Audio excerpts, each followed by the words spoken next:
Gusto nyo ba ng pang potluck na magiging centerpiece sa party nyo? Tara, turuan ko kayo gumawa ng Vietnamese spring rolls.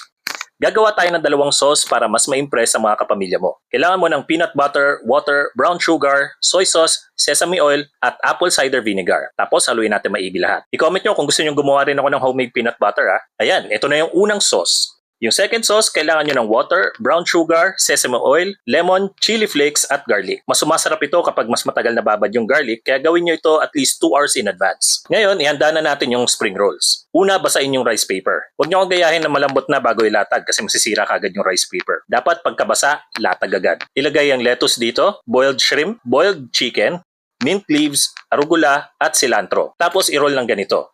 Tapos tupin ng gilid. Tapos i-roll ulit. Ayun, kita nyo, unang output, butas na agad. Try again, try hard guy. Yung unang piraso, nalimutan ko lagyan ng red bell pepper, carrot at cucumber. Kawawa naman yung makakakuha nun. Ayan, i-roll ulit.